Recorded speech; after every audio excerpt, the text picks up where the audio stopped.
ओम नमो भगवते वासुदेवाय। ओम नमो भगवते वासुदेवाय। ओम नमो भगवते वासुदेवाय। कृष्णाय वासुदेवाय देवकी नंदनाय च नंदगोपकुमाराय गोविंदाय नमो नमः। नमो महावदनाय कृष्ण प्रेम प्रदायते कृष्णाय कृष्ण चैतन्य नामनि गौरात्वेषे नमः। श्री चैतन्य मनोभीष्टं स्थापितं येन भूतले स्वयं रूप कदा मह्यं ददाति स्वपदान्तिकम्। जय श्री कृष्ण चैतन्य प्रभु नित्यानंद श्री अद्वैत गदाधर शिवासादि गौर भक्त वृंद।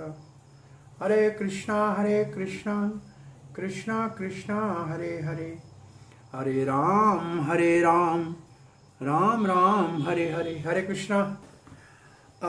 प्रिय भक्ति वेदांत अकेडमी नोएडा के भक्ति शास्त्री के भाग्यशाली भक्तों, हम ईशोपनिषद के अंतिम चरण में हैं। भगवान को ऋषि प्रार्थना कर रहा है कि अंत समय हमारे जीवन में जो हमने आपके लिए यज्ञ आदि कर्म किए हैं उनको याद रखना और कृपा करके हमारे दोषों को मत देखना और हमारे को अपने धाम में स्थान देना या मुक्ति देना। तो ये श्लोक नंबर 17 पढ़ने जा रहे हैं। वायु अनिलम अमृतम अथेदम भस्मातम शरीरम ओम कृतो स्मरः कृतम स्मरः कृतो स्मरः कृतम स्मरः। वायु का मतलब प्राण। अनिल भी प्राण को ही भी कहते हैं। अथेदम भस्माता शरीरम, इसका मतलब जब तक शरीर हमारा भस्म हो जाए और जो हमारा प्राण वायु है वो सारी वायु के साथ मिल जाए। अनिलम अमृतम,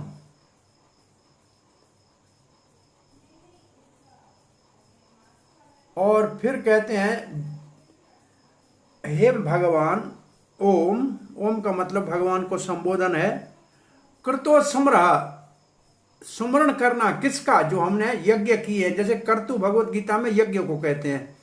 जो वेद के यज्ञ है उसको कर्तु कहते हैं और पुराणों के यज्ञ को हवन यज्ञ आदि और कुछ नाम देते हैं। तो कर्तु वेद के यज्ञ को कहते हैं। कृतम, क्योंकि आप ही सब यज्ञों के फल देने वाले हैं। आप स्मरण कीजिए जो हमने आपकी सेवा के लिए किया है। सो इस मंत्र में जीव प्रार्थना कर रहा है भगवत धाम में प्रवेश की। कब? जब शरीर छोड़ने जा रहा है और प्राण त्याग रहा है। भगवान को प्रार्थना कर रहा है कि हमारे किए हुए यज्ञों को याद करना, सुमरण करना। अब हमारा शरीर भस्म की ओर जा रहा है, त्यागने जा रहे हैं। अंत समय की ये प्रार्थना है कि अंत समय हमारे को परम लक्ष्य प्राप्त हो और हमारी चेतना में जो हमने किया है भगवान आपको स्मरण में रहे। तो आप पुनः याद कीजिए 15 और 16 श्लोक में ऋषि हमारी ओर से प्रार्थना कर रहे हैं कि भगवान अपनी ब्रह्म ज्योति के प्रकाश को आप हटा दीजिए ताकि हम आपके दिव्य सच्चिदानंद विग्रह और मुख का दर्शन करें। और 17 और 18 का मुख्य उद्देश्य है सारी रुकावटों से जो भौतिक जीवन में आती हैं उनसे भगवान हमको तार के ले चलो। हमें जब भौतिक जीवन के सारे बंधनों से मुक्त करके अपने धाम में प्रवेश की कृपा करो, ये भाव है इस श्लोक में। और इस श्लोक में पहले 3 अनुच्छेद में है ये भौतिक शरीर जो है ये जीव का स्वाभाविक वस्त्र नहीं है। ये जीव का स्वभाव क्रिय जीव के लिए विदेशी है। प्रभुपाद ने लिखा है फॉरेन है, फॉरेन ड्रेस है। फॉरेन ड्रेस का मतलब है कि ये वो वस्त्र है जो जीव के स्वभावगत नहीं है और उसको त्यागना चाहिए। तो 3 अनुच्छेद में ये जो भौतिक शरीर है ये जीव के स्वरूपगत नहीं है। ये उसके लिए कहा जाए कि प्रभुपाद ने क्या शब्द लिखा है अनुवाद में? तात्पर्य की पहली लाइन में पहला शब्द है, क्या लिखा है? पढ़िए जरा। हरे कृष्णा। हाँ जी, क्या लिखा है? यह क्षणभंगुर शरीर निश्चय ही पराया वस्त्र है। पराया वस्त्र, जो ये पराया वस्त्र शब्द है, पराया वस्त्र को प्रभुपाद ने कहा फॉरेन ड्रेस। फॉरेन ड्रेस का मतलब है जो हमारे स्वरूपगत नहीं है।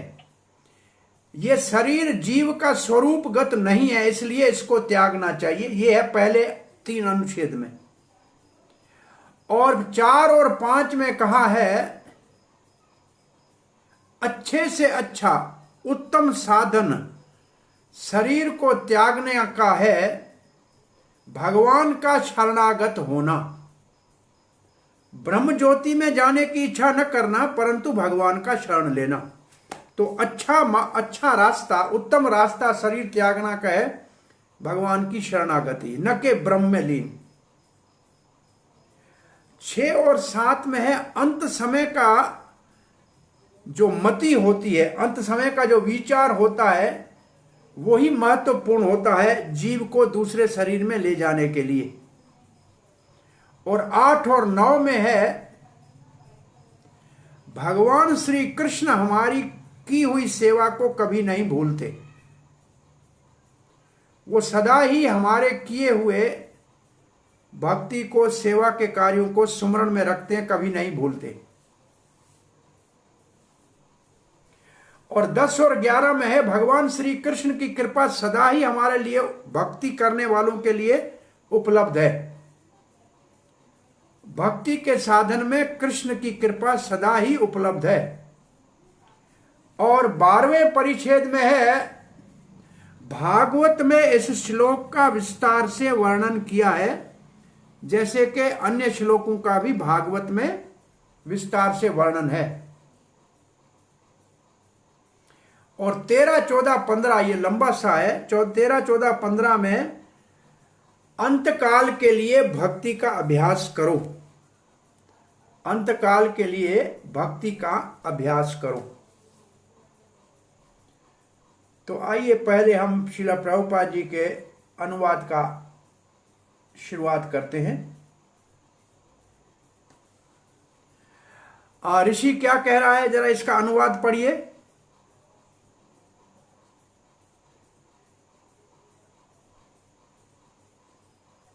हाँ जी, अनुवाद पढ़िए।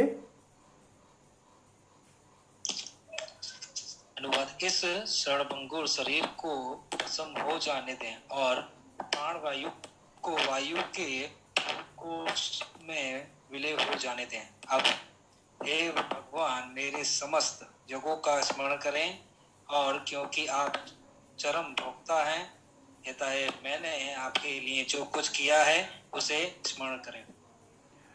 तो इसमें अंत समय में भगवान को प्रार्थना की जा रही है कि हमारी की हुई जो भी यज्ञ आदि की क्रिया है उसको आप याद कीजिए। अब प्रभुपाद जी शुरू करते हैं, ये भौतिक शरीर जो क्षण थोड़े समय के लिए है वो निश्चित रूप से इसका स्वरूपगत वस्त्र नहीं है, फॉरेन ड्रेस है। तो फॉरेन ड्रेस के लिए अंग्रेजी में लिखा है बाहरी वस्त्र। वो तो बाहर विदेशी है, विदेशी भी ठीक नहीं है, इसका भाव और है। इसका भाव ये है कि भौतिक शरीर जीव आत्मा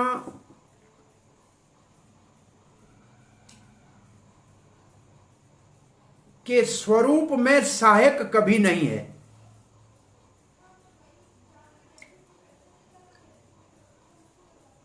स्वरूप है कृष्ण की सेवा करना, और भौतिक शरीर दिया है प्रकृति ने, वो लगाता है इंद्रिय तृप्ति में। और भगवत गीता में प्रभुपाद जी कहते हैं 2:20 में विशेष रूप से कहा हुआ है कि शरीर के नाश होने के ऊपर आत्मा का नाश नहीं होता। इतना कहने के बाद प्रभुपाद जी कहते हैं जीव कभी भी निराकार नहीं है। हम अभी तक पढ़ते आए हैं भगवान निराकार नहीं है, लेकिन आज प्रभुपाद जी लिखते हैं जीव कभी भी निराकार नहीं है, और कभी भी अपना व्यक्तित्व, अपना अस्तित्व, जो वो व्यक्ति है एक, वो कभी नहीं गंवाता है। जीव का व्यक्तित्व कभी भी निर्विशेष निराकार नहीं है। इसके विपरीत ये जो भौतिक शरीर है ये निराकार है। ये निराकार क्यों है कि 5 भूत है, कल 5 भूतों में मिल जाएंगे। पृथ्वी पृथ्वी में जाएगी, आकाश आकाश में जाएगा, वायु वायु में जाएगा, अग्नि अग्नि में जाएगा, जल जल में जाएगा, तो इनका कोई रूप है ही नहीं। तो वास्तव में ये भौतिक शरीर जो है ये बिना रूप के है, जबकि जीवात्मा को अपना असली वास्तविक स्वरूप है, आकार है, व्यक्तित्व है, जबकि शरीर को नहीं है।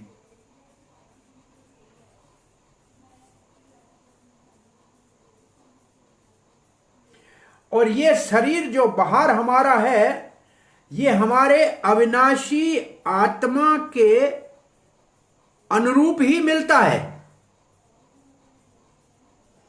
अब प्रभुपाद कहते हैं कोई भी जीव वास्तव में बिना स्वरूप के नहीं है, बिना रूप के नहीं है। ये तो केवल कम बुद्धि वालों ने ऐसा वर्णन किया है। ये मंत्र विशेष रूप से शरीर के नाश होने के ऊपर आत्मा का अस्तित्व रहता है, इसकी ओर हमको जो है प्रमाणित करके बता रहा है। तो पहले अनुच्छेद में है शरीर भौतिक सदा रहने वाला नहीं है, जीव का स्वरूप, जीव का अपना रूप है, जबकि ये शरीर बिना रूप के है।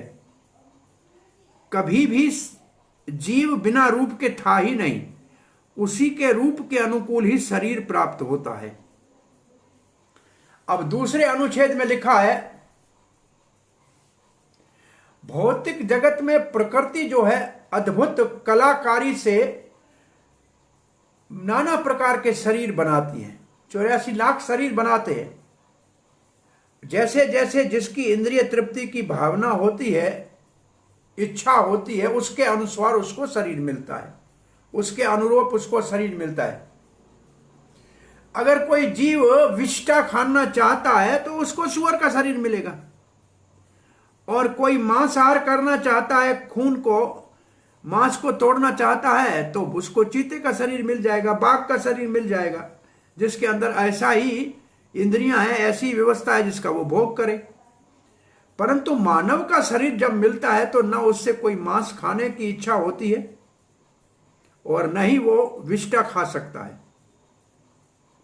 ये उसके लिए अस्वीकृत है। वो कितना भी कोई नीच से नीच जंगली हो, वो भी विष्ठा तो नहीं खाएगा। मानव के दांत असल में चीर फाड़ के लिए बने हुए नहीं है, चबा के खाने के लिए बने। केवल 2 दांत हैं जो चीर फाड़ के लिए है, उन लोगों के लिए जो मांसाहार से अपने आप को रोक नहीं सकते। तो ये हमारा दूसरा अनुच्छेद पूरा होता है। इसका भाव ये है, इसका भाव 2 लाइन में आप इसको ऐसे समझिए कि शरीर की प्रति जो कर्म करने वाले हैं वो कहते हैं शरीर भोग के लिए है, इसका आनंद लो, मोह जुड़ाओ। जो ज्ञानी कहते हैं बोले इसको बेकार, ये शरीर बेकार है, इसको सुखा दो तपस्या करके, इसका कोई ध्यान मत करो। परंतु भक्त में कहते हैं ये शरीर भगवान का दिया, भगवान की सेवा में लगाओ। तो शरीर की प्रति कर्मियों का विचारधारा है भोग करना, ज्ञानियों का विचारधारा है इंद्रिय तृप्ति से रोकना और तपस्या से इसको तपाना। परंतु भक्ति में इस शरीर को भगवान की सेवा में लगाना है, क्योंकि भगवान का दिया हुआ है। तो 3 दृष्टिकोण है यहां शरीर के प्रति, 3 प्रकार के साधकों का। और आगे जो इसके बात कही जा रही है, जो हम अब देख रहे हैं, वो ये है, नीचे की जूने से ऊपर की जूनी में आने के लिए आगे हम पढ़ेंगे। ऐसा एक लाइन में लिखा है, हमारे को जो ये शरीर मिला है हमारी इच्छाओं के अनुसार, हमारे शरीर का कारण हमारी इच्छाएं हैं और उसके अनुरूप ही हमको शरीर मिलता है। जैसे इस संसार में कोई क्रिकेट खेलना जाता है तो क्रिकेट के कपड़े पहनता है, कोई वाटर पार्क में जाता है तो वाटर पार्क के कपड़े पहनता है, भाई डॉक्टर अस्पताल में जाता है तो डॉक्टर का व्हाइट कोट पहनता है, वकील जाता है तो काला कोट पहनता है। तो ऐसे जिस कार्य के लिए जो इच्छा की है जीव ने, वैसा ही उसको शरीर मिलता है। तो we are dressed for and dressed by our desires, हमारी इच्छाओं से हमको शरीर मिला है। अब हम आगे पढ़ने जा रहे हैं आगे के परिच्छेद को।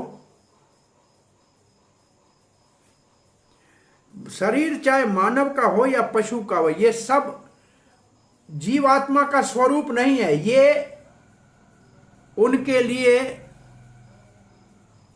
ओपरू है। एक कहते हैं ओपरू, ओपरू का मतलब उनके स्वरूप के विपरीत है, उनके लिए फॉरेनर है। हम जिसको नहीं जानते हैं, जिससे हमें कुछ लेना देना नहीं है, उसको कहते हैं ओपरू। इसका मतलब जिसको पहचानते नहीं है। तो ये शरीर हमारे लिए बाहरी वस्त्र है और अपनी इच्छाओं के अनुसार, कौन सी इच्छाएं? भोग की इच्छाएं, इंद्रिय तृप्ति की इच्छाओं के अनुसार, उसी के अनुरूप इसको बदलते रहते हैं। और ये शरीरों का जो चक्कर चलता है उसमें एक से दूसरे शरीर में जाते हैं। जब जल था तो जलचर थे, और जल से आगे बढ़े तो फिर सब्जियां वनस्पति बन गए, और वनस्पतियों के बाद कीड़े मकोड़े बन गए, फिर पक्षी बन गए, ऐसे आगे चल के पशु बने, फिर मानव बने। तो मानव इन सब में उन्नत है, उसमें आध्यात्मिक कुछ जागृति है, अन्य किसी जूनी में नहीं है। तो क्योंकि आध्यात्मिक विचारधारा मानव जन्म में अति विकसित है, इसलिए इस मंत्र में कहा गया है इस भौतिक शरीर को त्यागो, क्योंकि यह भस्म हो जाएगा, और जो प्राण है उसको सारी जो भगवान की 5 तत्वों में वायु है उसमें विलीन होने दीजिए। बोला ये प्राण करता क्या है? बोला प्राण जीव के अंदर जो क्रिया करने की शक्ति है वो प्राण से आती है। प्राण हमको ओज देता है, ओज का मतलब शक्ति, शरीर में काम करने की शक्ति प्राण से आती है। तो ये प्राण हमको कार्य करने की शक्ति देते हैं, इनको प्राण वायु कहते हैं। 5 मुख्य प्राण है, 5 उप प्राण है। और योगी जो है प्रायः इन प्राणों को संयम में करने का अभ्यास करते हैं। योगियों का कार्य होता है प्राणों को संयम में करने का अभ्यास करना, उसको प्राणायाम ही कहते हैं। और जितनी देर तक सांस रोक सकते हैं उतनी आयु बढ़ा सकते हैं। हमारी आयु सालों से नहीं है, प्राणों से है। प्राण सांस कम लेंगे जिएंगे ज्यादा, सांस ज्यादा कम ज्यादा लेंगे मरेंगे जल्दी। तो योगी प्राणों को संयम में रखते हैं। और क्या करते हैं योगी? प्राणों के द्वारा अपनी चेतना को नीचे से ऊपर के चक्कर में लाते हैं। ये 6 चक्कर है शरीर में, ये चक्कर है जिनका 13वें अध्याय में कुछ भगवत गीता में वर्णन आएगा। सबसे नीचे मूलाधार चक्र है और सबसे ऊपर जो है उसका नाम यहां लिखा है, देखो। जो सबसे ऊपर चक्कर है ब्रह्मरंध्र, ये है सर का बिल्कुल। छोटे बच्चे देखें जो नरम जगह होती है वो ब्रह्मरुद्र कहते हैं। वहां से जो अपने प्राणों को निकाले, आत्मा को निकाले, वो योगी भगवत धाम जाने का अधिकारी होता है। प्रायः प्राण जो है लोगों के मुख से निकलते हैं, वो फिर भी बुरे नहीं है नासिका या मुख से निकले, पर कुछ प्राण, कुछ लोगों के प्राण अधो जाते हैं, नीचे जाते हैं। उसको बहुत ही ज्योतिष शास्त्र में अच्छा नहीं माना जाता है, उसके लिए अलग क्रिया होती है। अंत समय अगर मल त्याग दे कोई तो इसका मतलब प्राण नीचे से निकल रहे हैं, तो वो बहुत बड़ा बुरा माना जाता है, अच्छा नहीं है। तो प्राण कहां से निकलना चाहिए? योगी का प्राण सर के ऊपर के हिस्से से, ब्रह्मरुद्र से निकलना चाहिए। तो मूलाधार चक्र है, फिर मणिपुर चक्र है, अधिष्ठान चक्र है, ये आज्ञा चक्र है। 2 भ्रुवों के बीच में, इसको आज्ञा चक्र कहते हैं। दोनों भ्रुवों के बीच में, ये इसको कहते हैं चक्कर योग। षड चक्र भेदन योग अभ्यास हम नहीं करते हैं, परंतु ये योगियों का अभ्यास होता है।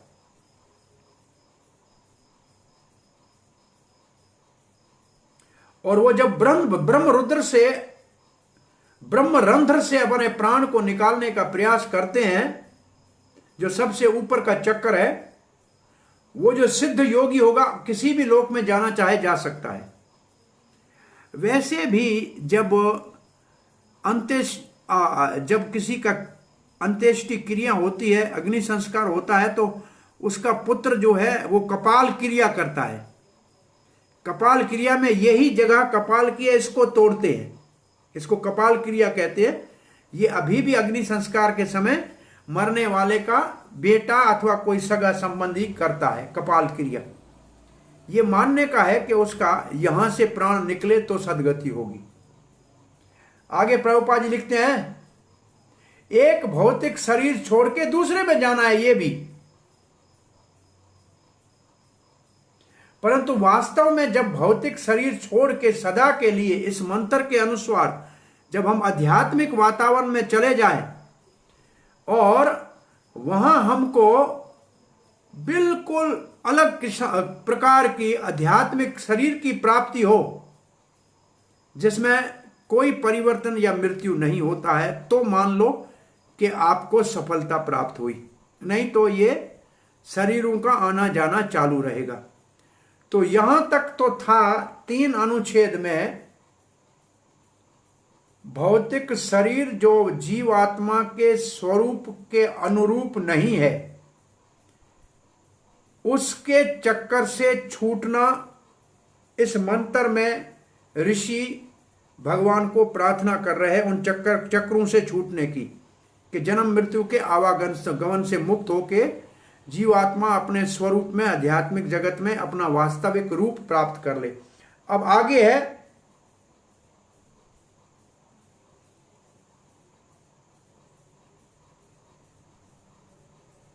ये हमारा शरीर बदलता है, इसका कारण क्या है? जीव की इंद्रिय तृप्ति की इच्छाएं। एक शरीर से दूसरे शरीर में हमारी इंद्रिय तृप्ति की इच्छाएं ले जाती हैं, और हर जोड़ी की अपनी अपनी इच्छाएं हैं। एक छोटा जो कीटाणु होता है उसकी अपनी इच्छा होती है, उसका शरीर भी अपने आप पूर्ण है, और ब्रह्मा का और अन्य देवताओं का शरीर भी अपनी उनकी इच्छाओं की पूर्ति के लिए परिपूर्ण है। परंतु उन सब के शरीर उन्हीं 5 तत्वों के बने हुए हैं, परंतु सिर्फ उनका बाहर से रूप अलग है, अंदर से वो रूप बाहर से अलग है। मसाला सब शरीरों का एक जैसा है, सभी में पृथ्वी जल आकाश वायु और अग्नि है बस। बुद्धिमान व्यक्ति को एकत्व देखना चाहिए, शरीरों में नहीं भौतिक परंतु आत्मा में। इसको क्या मतलब, इसका क्या अर्थ है? हम 84 लाख जोनियों से अलग अलग सबको समझें, इससे अच्छा है कि सबको एक आत्मा भगवान का अंश समझे। तो बुद्धिमान व्यक्ति एकत्व देखता है किस बात में, कि सब में आत्मा है और सब में परमात्मा है। ये शरीर तो सबके अलग है, जो तो इनको छोड़ने ही पड़ेंगे। जैसे बुद्धिमान की परिभाषा, या बुद्धिमान है पंडित, उसकी परिभाषा भगवत गीता में कैसे है? ब्रह्मणि गवि हसनी सुनी चाहे वह स्वपा के च पंडिता समदर्शन। चाहे शरीर कुत्ते का हो या कुत्ते खाने वाले का हो, या ब्राह्मण का हो या चंडाल का हो, उस शरीर को नहीं देखता है। बुद्धिमान उसके अंदर आत्मा को देखता है और परमात्मा को देखता है। ये उस श्लोक का भाव है। तो जो जीव है वो भगवान का अंश है। वो चाहे सुअर के शरीर में हो अथवा देवता के शरीर में हो, लेकिन आत्मा तो भगवान का अंश ही है। नाना प्रकार के शरीर हमको हमारे पुण्य और पाप कर्मों के कारण मिलते हैं। पुण्य करेंगे तो देवता का शरीर मिलेगा, पाप करेंगे तो नीच जूनियों में जाना पड़ेगा। परंतु ये मानव का शरीर जो है, इसमें पूर्ण रूप से विकसित चेतना है। और भगवत गीता 7:19 में कहता है कि बुद्धिमान हो तो भगवान का शरण लेके वासुदेव को सर्वत्र देखो। ये ज्ञान की परिभाषा है, क्योंकि उपनिषद में ज्ञान होता है। तो प्रभुपाद जी उस दृष्टि से यहां श्लोक कौन सा दे रहे हैं? बहुनाम जन्मनाम अन्ते ज्ञानवान माम प्रपद्यन्ते वासुदेव सर्वमिति स महात्मा स दुर्लभ।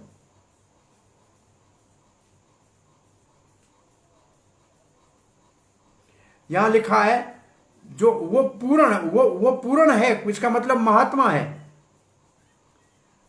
मोस्ट परफेक्ट मैन का मतलब महात्मा, पूर्णम सिद्ध पुरुष मतलब महात्मा, जो भगवान का शरण लेता है और बहुत जन्मों के बाद ज्ञान की यही लक्ष्य है। तो ज्ञान अर्जित करने का सिद्धि क्या है? भगवान की शरणागति के वासुदेव सब कुछ है ये जानना, वासुदेव सर्वमिति। परंतु नहीं तो ज्ञान प्राप्त करे परंतु अपने वास्तविक स्वरूप को न जाने और इस बिंदु के ऊपर नहीं पहुंचे, इस नुक्ते के ऊपर नहीं पहुंचे, इस केंद्र के ऊपर नहीं पहुंचे कि हम भगवान के अंश हैं और हम कभी भी पूर्ण नहीं हो सकते, तो फिर वो ज्ञानी भले ब्रह्म ज्योति तक क्यों न जाए परंतु उसका पतन होगा। इसका मतलब है ज्ञानी अगर वासुदेव सर्वमिति के लक्ष्य तो प्राप्त नहीं करके शरणागति नहीं की तो वो ब्रह्म ज्योति तक भी पहुंचेगा तो वहां से पतन होना संभव है। यहां एक मंत्र है भागवत का जो विशेष रूप से प्रभुपाद जी उल्लेख किया करते थे कि ब्रह्म ज्योति से कोई कैसे पतन होता है, और उसके ऊपर बहुत विस्तार से विश्वनाथ चक्रवर्ती ठाकुर की तात्पर्य है। वो अगर आपको हिंदी में अगर मिले हैं तो उन स्लाइडों में है ये सब कुछ। वो श्लोक आप में से किसी को याद है या मैं आपको बताता हूं वो श्लोक कौन सा है। वो श्लोक है 10वें स्कंद के दूसरे अध्याय का 32वां श्लोक। ये ब्रह्मा शंकर आदि देवता गर्भ स्तुति में कह रहे हैं भगवान श्री कृष्ण को। ये अन्य अरविंदाक्ष विमुक्त मानिनस त्वया असत भावाद अविशुद्ध बुद्ध्या आरोह्य कृचेण परम पदम ततः पतन्ति अधो अनाद्रात युष्मित अंग्रिहि। ये वो श्लोक है जिसके आधार पे प्रभुपाद जी ने यहां लिखा है कि ज्ञानी अगर ब्रह्म के तक भी पहुंचे तो वहां से पतन होगा। तो चक्रवर्ती पाद लिखते हैं ज्ञानी दो प्रकार के हैं, क्योंकि ज्ञानी साधन में भक्ति तो साथ लेगा, बिना भक्ति के ज्ञान का फल भी नहीं मिलेगा, बिना भक्ति के कर्म का फल भी नहीं मिलेगा, बिना भक्ति के योग का फल भी नहीं मिलेगा। सब में थोड़ी भक्ति तो मिलानी पड़ेगी। परंतु जो भगवान के अंग्री का मतलब है भगवान के चरण कमलों का अनादर करेगा, तो उसकी भक्ति उसको ब्रह्मभूत तक पहुंचाने के बाद वो भक्ति उसको छोड़ के चली जाएगी, और इसके कारण उसका वहां से पतन हो जाएगा। और दूसरा ज्ञानी जो ब्रह्म का उपासना करता है परंतु भगवान की निंदा नहीं करता है, तो उसकी भक्ति ब्रह्मभूत के पास पहुंचने के बाद उसको छोड़ेगी नहीं, तो वह वहां से ऊपर फिर देवयान मार्ग से ऊपर चला जाएगा। वो जो एक मार्ग 8वें अध्याय भगवत गीता में आप पढ़ेंगे, पितृयान और देवयान, जो देवयान मार्ग है वहां से जाने वाला वापस नहीं आता, वो ब्रह्म तक जाएगा, पतन नहीं होगा। तो दो प्रकार के ज्ञानी है, एक का पतन होता है, एक का नहीं होता है। होता किसका है? जो अभी तक विशुद्ध नहीं हुआ है पूर्ण रूप से, और जिसके अंदर भगवान के चरण कमलों की अवहेलना करने का भाव है। ये दो मुख्य बातें हैं।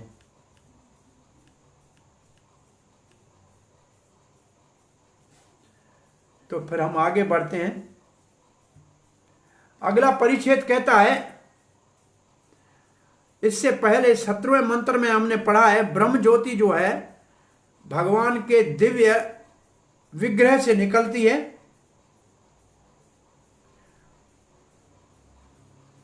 और फिर क्या लिखा है? भगवान पूर्ण है जिससे अनंत जीव निकलते हैं।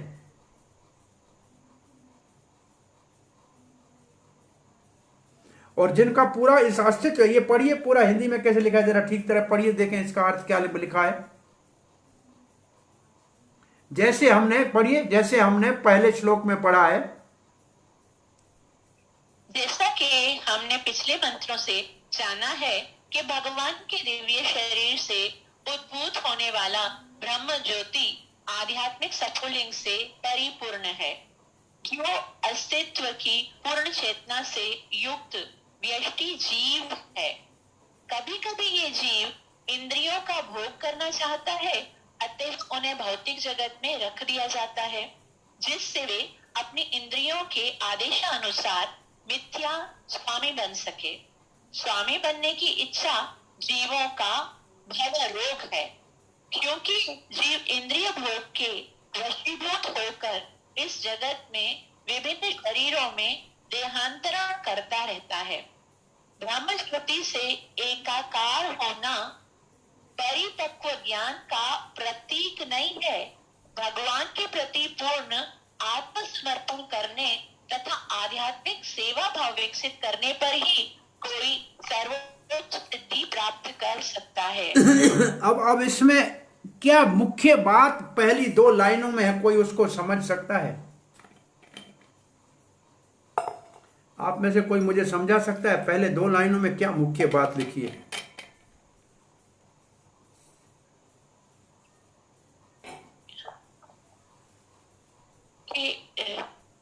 जो पिछले श्लोक में हमने पढ़ा था कि जो ब्रह्म तेज है वो भगवान के ही शरीर से ही निकला है, जो अस्तित्व की पूर्ण चेतना से युक्त, तो वो है तो भगवान का तेज ही, लेकिन उसके अंदर अगर जाएंगे तो वो वास्तविक उसकी सिद्धि नहीं है। नहीं वो नहीं, ये सब ठीक है। दो लाइन है पहली, उसमें स्फुलिंग है बहुत सारे, क्या आपने पढ़ा, उसका क्या अर्थ है? भगवान के दिव्य शरीर से उद्भूत होने वाली ब्रह्म ज्योति आध्यात्मिक सुफुलिंग से परिपूर्ण है। अच्छा, आध्यात्मिक स्फुलिंग क्या है? चिंगारियां हैं वो। किसकी? चिंगारियां क्या है? ब्रह्म तेज की ही चिंगारियां, ऐसा लिखा हुआ है। ये जीव आत्माएं हैं। हाँ। इसका मतलब जीव आत्माएं ब्रह्म ज्योति से प्रकट होके आती हैं। इसका ये हमने कल भी पढ़ा था, ये ब्रह्म ज्योति के साथ इसको वो कल भी पढ़ा था और आज भी पढ़ रहे हैं। क्योंकि इसके बाद आप लिखिए कि वो जितनी भी जीव आत्माएं हैं वो इंद्रिय तृप्ति, देखो फिर लिखा है ना दूसरे, कभी कभी वो जीव आत्माएं भोग करने की इंद्रिय की इच्छा करते हैं, इसलिए उसको भौतिक जगत में और स्वामित्व करने के लिए डरा। इसका मतलब है कि जो ब्रह्म ज्योति है उसके अंदर जो स्फुलिंग है का मतलब जीव आत्माएं हैं। इसका मतलब जीव आत्माएं ब्रह्म ज्योति, मतलब ब्रह्म ज्योति से उत्पन्न होती है। इसका अर्थ तो ऐसे लगता है वो जीव शक्ति जो है वो ब्रह्म ज्योति के अंदर है। हाँ, जीव शक्ति, जो जीव शक्ति है वो ब्रह्म ज्योति के अंदर है। कल ऐसे लिखा था और आज ये वही लिखा है। बता रहे ना कि तटस्थ शक्ति ब्रह्म ज्योति।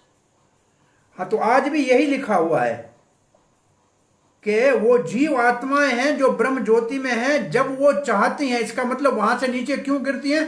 क्योंकि कभी कभी वो भोग की इच्छा करती हैं तो उनको धरती के ऊपर भेजा जाता है। और इसलिए प्रभुपाद जी उसी बात को कहते हैं, केवल ब्रह्म ज्योति में एकत्व होने वाला विचार पूर्ण सफलता नहीं है। पूर्ण सफलता शरणागति और भक्ति का सेवा करना है। ये तो सारा अंश है, लेकिन जीव वहां है। इसका मतलब ब्रह्म ज्योति में जीव हैं। वो जीव चाहे तो नीचे गिर सकते हैं क्योंकि उनको इच्छा कर सकते हैं, ऐसा लिखा हुआ है। अब ये एक प्रश्न है, उसको अच्छी तरह से कभी विचार करके समझने का प्रयास करेंगे। अगर जीव भगवान का अंश है, कैसे भगवान का अंश है, कहां से निकला? ममई वंश जीव लोके, भगवान कहता जीव मेरा अंश है, कैसे?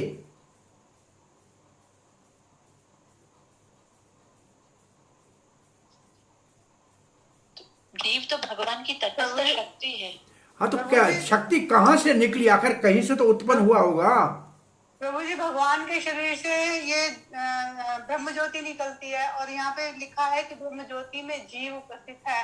तो जीव ब्रह्म ज्योति में है, ये तो ठीक है, लेकिन निकले कहां से? भगवान के शरीर से।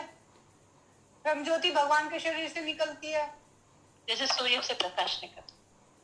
ये भी ठीक है, परंतु जीवों की उत्पत्ति कहां से होती है?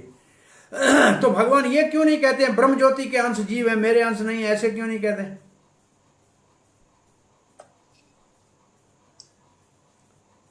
वो कि ब्रह्म ज्योति के अंश है, ब्रह्म ज्योति मेरी है इसलिए मेरे अंश है, ऐसे कह सकते हैं। परंतु हम भगवान की सेवा प्राप्त करने के लिए प्रार्थना किसको करते हैं? हाँ जी,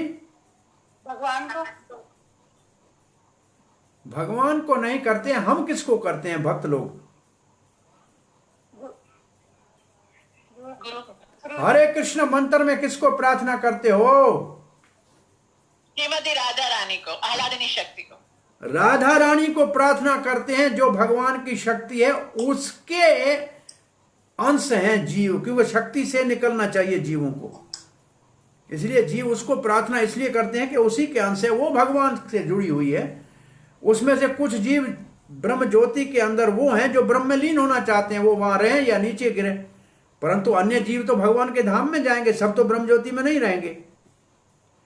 एक जगह बहुत, अब मेरे को एग्जैक्टली याद नहीं है, चौथे स्कंद भागवत में जीव भगवान की अंतरंग शक्ति का विस्तार है। जीव तो शक्ति से निकलनी चाहिए ना। भगवान से तो दो ही प्रकार का प्रकट होता है। सीधे तरफ से बलराम जी प्रकट होते हैं जहां से विष्णु तत्व निकलेंगे, और वाम भाग से राधा रानी प्रकट होती है जिससे सब शक्ति तत्व निकलेंगे।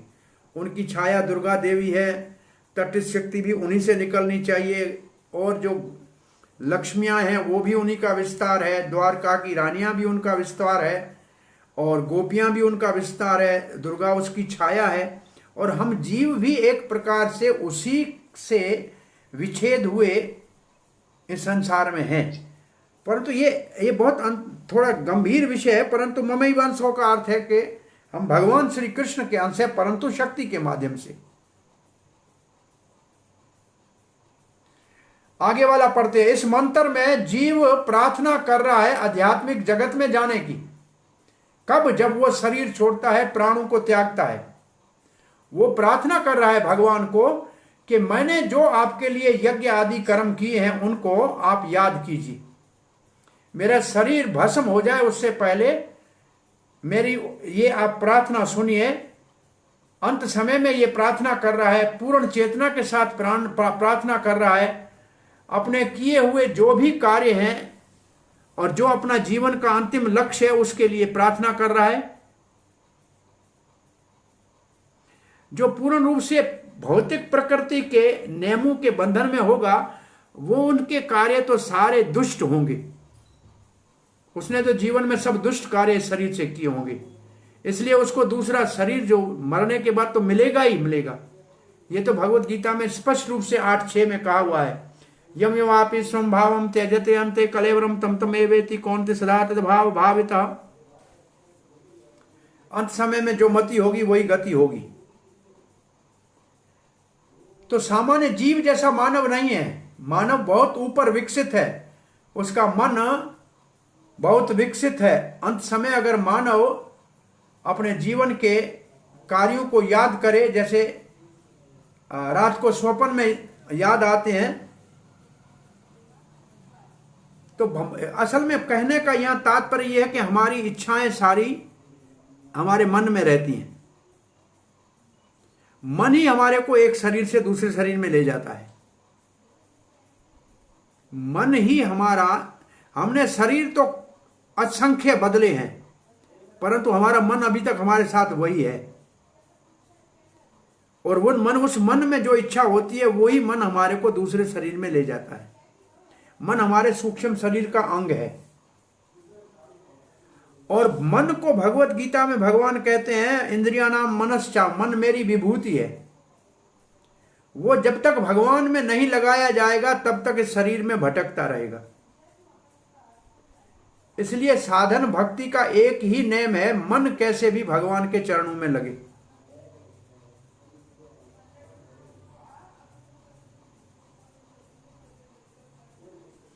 और क्योंकि मन में भौतिक इच्छाएं होती हैं इसलिए कभी भी आध्यात्मिक जगत में वो प्रवेश नहीं कर सकता। और वहां नहीं जाएगा तो आध्यात्मिक शरीर भी नहीं मिलेगा।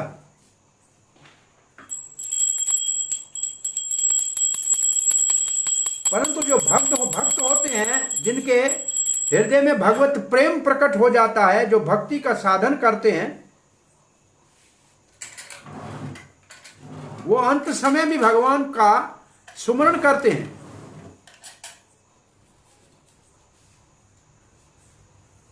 भगवान उनकी सेवा को कभी नहीं भूलते। ये बात याद रखना, हमारी की हुई सेवा को भगवान कभी नहीं भूलते। देखो लिखा पड़ा है, भक्त भले भूल जाए लेकिन भगवान कभी नहीं भूलता। इस प्रार्थना में भगवान को की गई यज्ञों का वर्णन किया जा रहा है। हमें याद नहीं भी आए लेकिन भगवान कभी नहीं भूलेंगे। शुद्ध भक्त की गई सेवा को भगवान कभी नहीं भूलते। ये बहुत मुख्य बात है। हम भगवान को भूल जाएं लेकिन हमने भगवान की सेवा की होगी तो भगवान कभी नहीं भूलेंगे। अब प्रभुपाद जी भगवत गीता के 9:30 से 34 के 5 श्लोकों में जीव का भगवान के साथ संबंध है उसका वर्णन कर रहे हैं, जो बहुत घनिष्ठ संबंध है। जीव अगर अपराध भी करता है भक्ति करते हुए तो भगवान कहता है साधु मानो, ये साधु बन जाएगा। चाहे वो स्त्री हो या वैश्य हो या शूद्र हो, मेरी भक्त करेगा तो मेरे पास आएगा। और मेरे में जो 4 सूत्री प्रोग्राम को जानता है, मन मुझ में लगाता है, मुझे नमस्कार करता है, मेरी सेवा करता है और मेरी भक्ति करता है, वो मेरे पास आता है। ये पूरा तात्पर्य उन भगवत गीता के 5 श्लोकों के ऊपर है।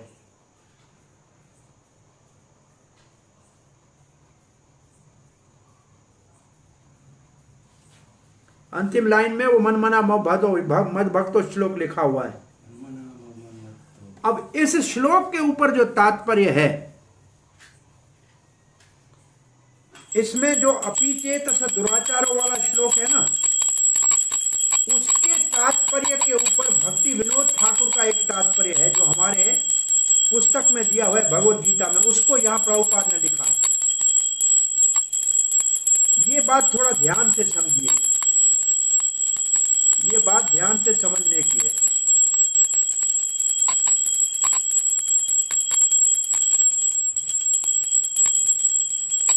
एक हमारे हैं स्वरूपगत कार्य, वो है आत्मा के कार्य। दूसरे हमारे हैं शरीर के व्यवहारगत कार्य। जैसे हमारे यहाँ किताब में लिखा है, जैसे समाजी हमारा स्तर क्या है, हमारी मानसिक विकसितता क्या है, हमारी स्वच्छता कितनी है, तपस्या कितनी है, हमारा पोषण कैसा है, हम जीने के लिए क्या संघर्ष करें, ये सब शरीर के साथ जुड़े हैं। ये व्यवहारिक शारीरिक कंडीशनल एक्टिविटीज हैं, ये कॉन्स्टिट्यूशनल नहीं है। कॉन्स्टिट्यूशनल का मतलब जीव आत्मा की, और कंडीशनल का मतलब जिस कंडीशन के कारण हमको ये शरीर मिला है। तो हमारे स्वरूपगत क्या सेवा है, वो है आत्म साक्षात्कार के हम भगवान के अंश हैं और हमको भगवान की नित्य सेवा करनी चाहिए। अब देखिए ये लाइनें, अब आप इस तात्पर्य में ढूंढ के निकालिए।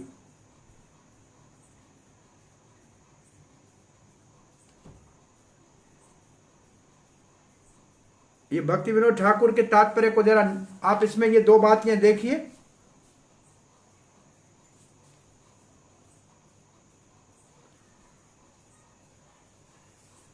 एक बद्ध जीव है, उसके दो कार्य है, लिखा है डबल फंक्शन है, दो कार्य हैं। यस, हरे कृष्ण प्रभु जी। हाँ जी। बद्ध जीव को दो प्रकार के कार्य करने होते हैं। हाँ। एक तो शरीर के पालन के लिए तथा हाँ। दूसरे आत्म साक्षात्कार के लिए। ठीक है। सामाजिक पद, मानसिक विकास, स्वच्छता, तपस्या, भोजन तथा जीवन संघर्ष, ये सब शरीर के पालन के लिए। हाँ, ये शरीर वाले कार्य है। ठीक है। आत्म साक्षात्कार का कार्य भगवत भक्त होने पर संपन्न होता है और इसमें भी कार्य करना होता है। ये दो विभिन्न कार्य समानांतर चलते हैं। हाँ ठीक है, साथ साथ साथ चलते बद्ध हैं। जीव ठीक है। शरीर का पालन नहीं त्याग सकता है, लेकिन जो जो भक्ति में वृद्धि होती है त्यों तो शरीर पालन के लिए किए जाने वाले कार्य घटने लगते हैं। इसके लिए एक बहुत प्रसिद्ध प्रभुपाद जी की कहावत है जो कहते हैं सदा, सादा जीवन उच्च विचार। आपने सुना है ये? जैसे भक्ति में आगे बढ़ेंगे तो हमारा जीवन सादा होगा, विचार उच्च होंगे। इसका लाभ क्या होगा? सादे विचार का क्या लाभ है और सादे जीवन का लाभ क्या है, उच्च विचार क्या है? सादा जीवन मतलब जीवन की जितनी आवश्यकताएं हैं उनके अनुसार जीवन को बिताया जाए। उससे पता है लाभ, विचार उससे लाभ क्या होगा? आध्यात्मिक स्तर पर प्रबल होंगे। सादा जीवन का लाभ क्या होगा? भगवान की बाह्यंग शक्ति के जाल में नहीं फंसेंगे। सादा जीवन हमको बाह्यंग माया शक्ति के जाल से बचाएगा और उच्च विचार हमारे को भगवान की अंतरंग शक्ति का शरण में ले जाएगा। तभी हमारे जीवन की सफलता होगी। तो यहां यही कहा गया है, भक्ति में बढ़ेंगे आगे तो उतना भौतिक आवश्यकताएं कम होगी तो माया का प्रभाव कम होगा, और जितनी भक्ति में बढ़ेंगे उतनी अंतर शक्ति की कृपा अधिक प्राप्त होगी। आप पढ़ के पूरा कीजिए।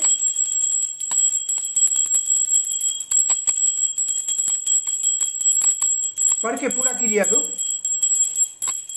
जब तक भक्ति का अनुपात सही बिंदु तक नहीं पहुंच जाता तब तक यदा कदा सांसारिकता का प्रदर्शन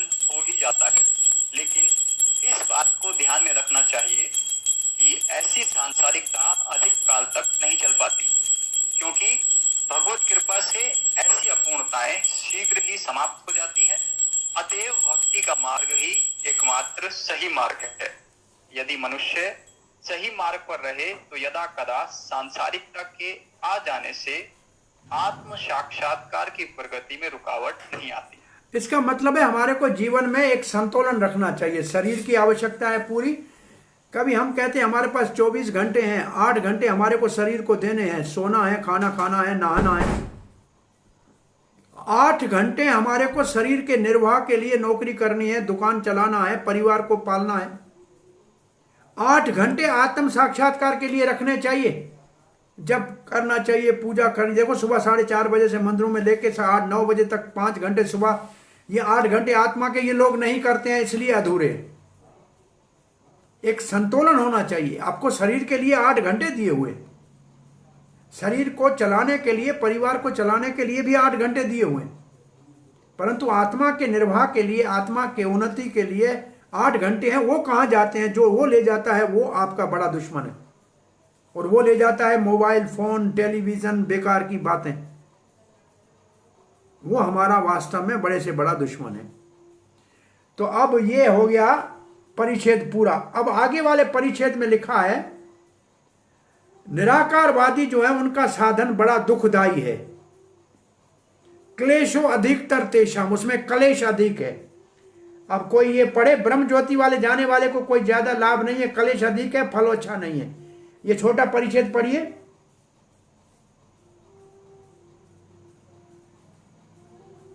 यस प्रभु।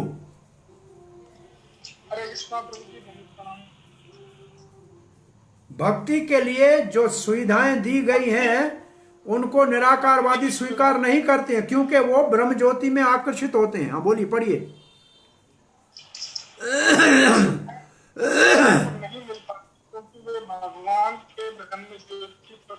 नहीं, आपका साउंड ठीक नहीं है, आपका नेट, आपका साउंड ठीक नहीं है। सो ऐसा क्लियर साउंड हो, वो पड़े, सब सुन सके।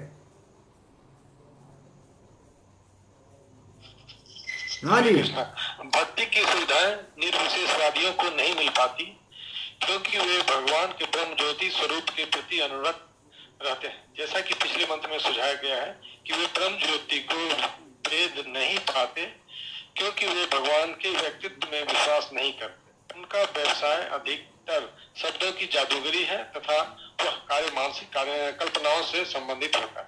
फलस्वरूप निर्विशेषवादी निरर्थक भ्रम करते हैं, जैसा कि भगवत गीता के 12वें अध्याय में पुष्टि की गई है। और 12वें अध्याय का यही श्लोक है, क्लेशो अधिकतर तेषाम। उनको क्लेश अधिक होता है। जो अव्यक्त में आसक्त होते हैं उनको क्लेश अधिक होता है, और वही केवल शब्दों का जाल है और मानसिक केवल कल्पना है।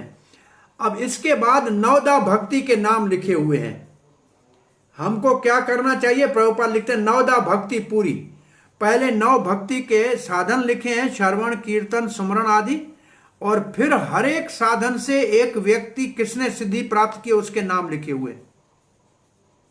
श्रवण से परीक्षित महाराज, कीर्तन से सुखदेव गोस्वामी, सुमरण से प्रहलाद महाराज, और ऐसे आप हर एक को पढ़ते जाएंगे कि किसने कैसे सिद्धि प्राप्त की।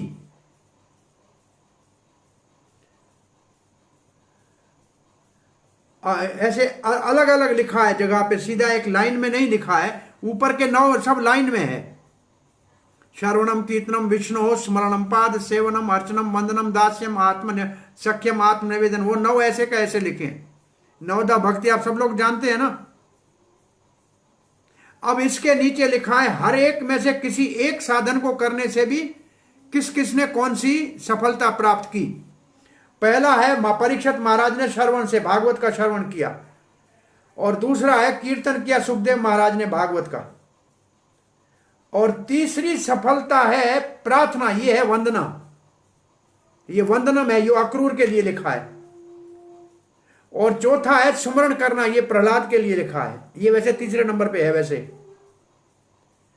और भगवान की पूजा से पृथु महाराज, चरण सेवा से लक्ष्मी देवी, और साक्षात भगवान की सेवा सेवक हनुमान, सखा भगवान का अर्जुन, और आत्मनिवेदन का उदाहरण है बलि महाराज। तो यहां नवदा भक्ति और हर अंग भक्ति से कैसे किसको सफलता मिली उसका वर्णन है। अब क्या है कि भागवत में ये सब बातें लिखी हुई है, इसके ऊपर ये अंतिम चरण आ रहा है। वास्तव में इस मंत्र का और सारे ही वेदों के मंत्रों का सार वेदांत सूत्र में है, और वेदांत सूत्र को विस्तार से वर्णन भागवत में किया गया है, जो वेद रूपी वृक्ष का पका हुआ फल है। और श्रीमद् भागवत विशेष रूप से इस मंत्र के विषय में कहते हैं। महाराज परीक्षित और सुखदेव के प्रश्न उत्तर से इन सब मंत्रों का समझाया गया है। श्रवण और कीर्तन जो भगवान का है, विष्णु का है, वो मुख्य भक्ति का अंग है।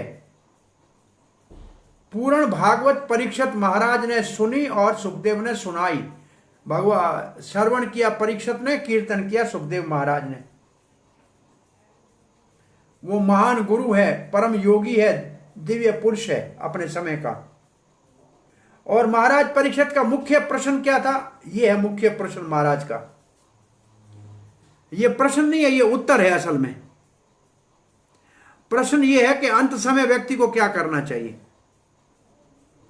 प्रश्न असल में ये है भागवत में, सब लोग सब समय सब जगह क्या करें कि वो भगवान को प्राप्त करें। और जिसका जीवन में जिसका अंतकाल निकट हो उसको क्या करना चाहिए, ऐसा प्रश्न है। तो उसका उत्तर ये है, तस्मात् भात सर्वात्मा भगवान ईश्वरो हरि श्रोतव्य कीर्तव्यश्च स्मर्तव्यश्च इच्छतो अभयम। भगवान ईश्वर सर्वात्मा हरि जो भय से मुक्त होना चाहता है, परीक्षित वो श्रवण करे, कीर्तन करे और सुमरण करे। 3 अंग लिखे हैं भक्ति के मुख्य। कोई सुनाने वाला हो तो सुने, सुनने वाला हो तो सुनाए, दोनों नहीं हो तो सुमरण करे, याद करे।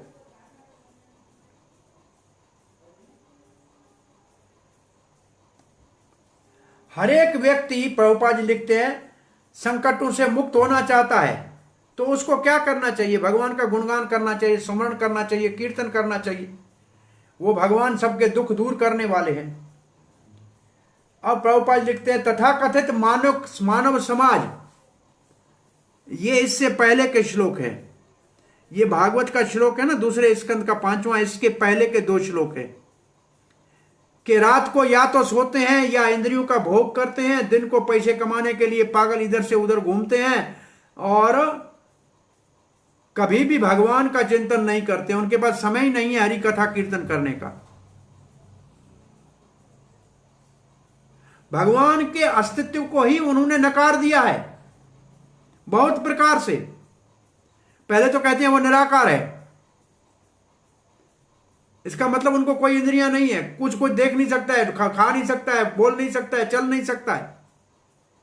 तो क्या भगवान गूंगा है, लूला है, लंगड़ा है? प्रभुपाद जी कहते हैं कि ये कोई भगवान की प्रार्थना है? ऐसे भगवान को कहें कि अंधा है, लूला है, लंगड़ा है, चल नहीं सकता है, ऐसे कहते हैं? परंतु वेद के साहित्य में लिखा है, उपनिषद का वेदांत सूत्र में, भगवत गीता और भागवत में ये घोषणा की गई है कि भगवान सब जीवों का स्वामी है और उनके बड़े महिमामय लीलाओं का वर्णन है जो भगवान के समान है, भगवान से अलग नहीं। भगवान और भगवान की लीला में अंतर नहीं है। भगवान का नाम, भगवान की लीला, भगवान का गुण, भगवान का धाम, इनमें कोई अंतर नहीं है।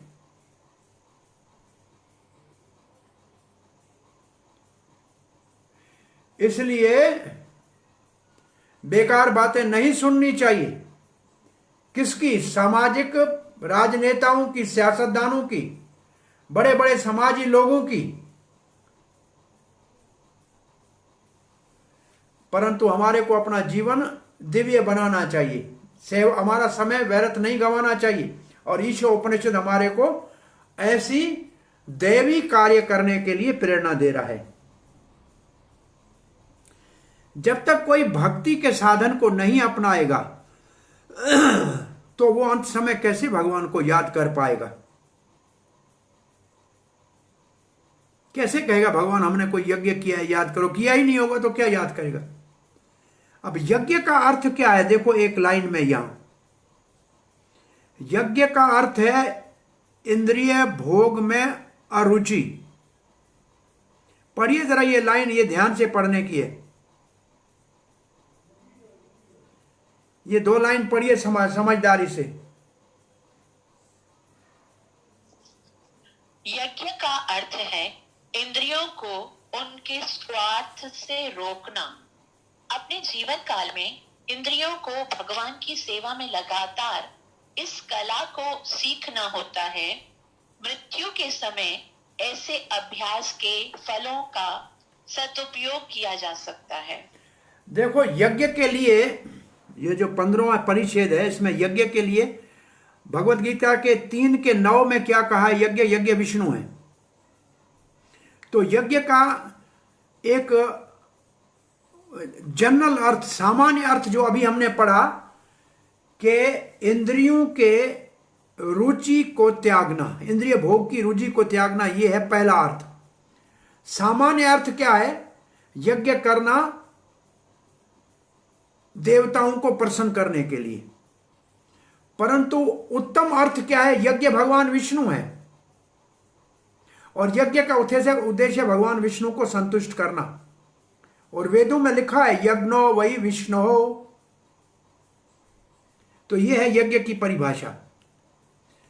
अब एक बात सिर्फ आपको इसको बता के ये मंत्र पूरा करते हैं।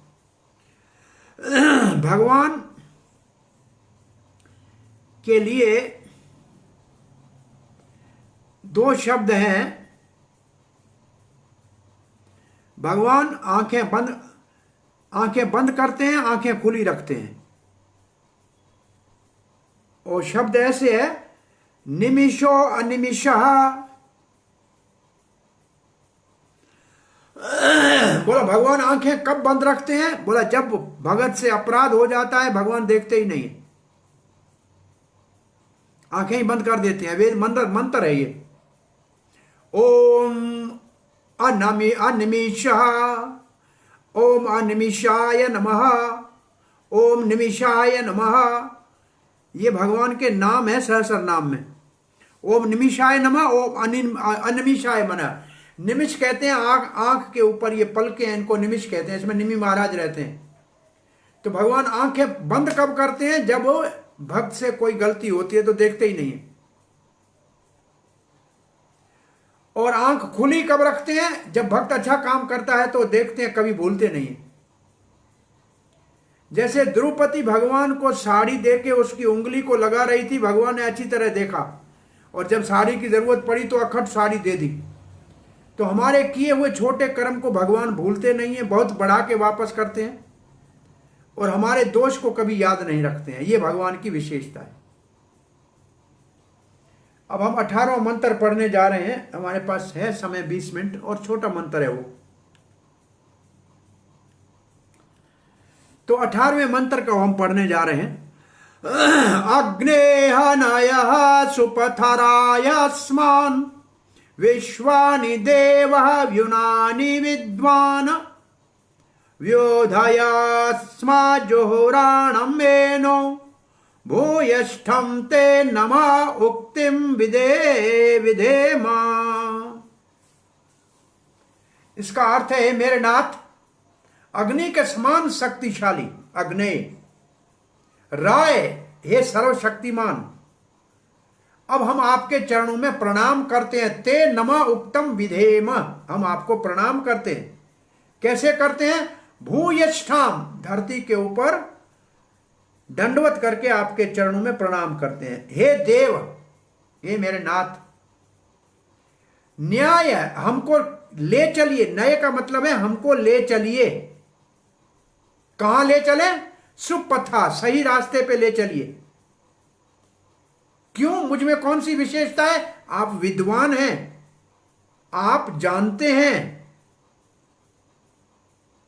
और जो मैंने किया है अस्मान विश्वानी व्युयानी, जो अभी तक मैंने आपके लिए सेवा की है, यज्ञ किया है भगवान, वो भी आप जानते हैं। मेरे पाप कर्मों से मुझे मुक्त कीजिए,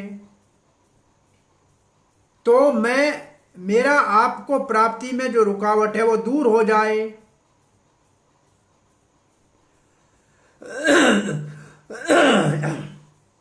अब ऋषि भगवान के चरणों में अपने आप को निम्रता पूर्वक अर्पण करके प्रार्थना करता है मार्गदर्शन करने की और कर्म फल के बंधन से मुक्त होने की। आप इसका अनुवाद पढ़िए।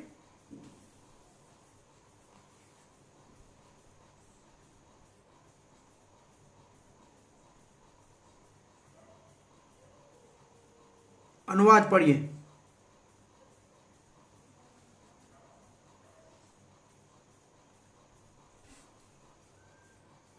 हे अग्नि के समान शक्तिशाली भगवान, हे सर्वशक्तिमान, अब मैं आपके चरणों में दंडवत प्रणाम करता हूँ।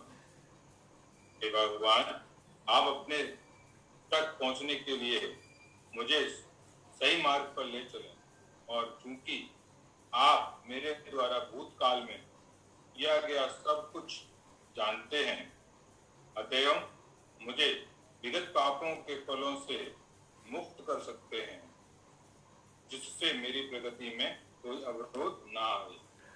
तो पहले भगवान को प्रार्थना की कि आपका प्रकाश दूर कीजिए, हम आपका दर्शन करें, और आप कहते हैं कि हमारे पापों को नाश कीजिए और हमको मुक्त करके आपके धाम में प्रवेश करने की अनुमति दीजिए। तो इसमें पहला परिच्छेद है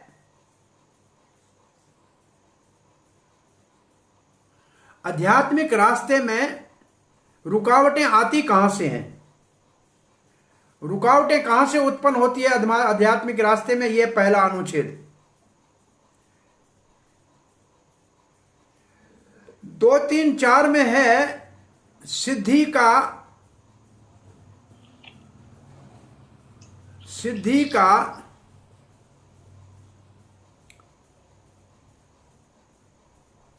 कहा जाए कि धीरे धीरे वाला रास्ता और एकदम वाला रास्ता।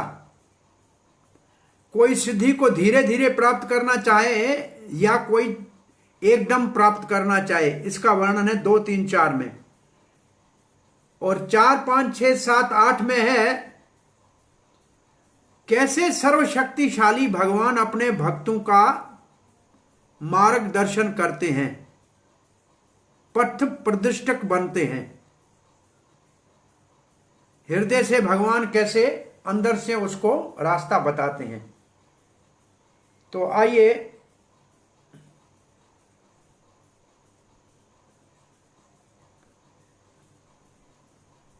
पहला प्रश्न क्या है, पहला अनुच्छेद में क्या बताया?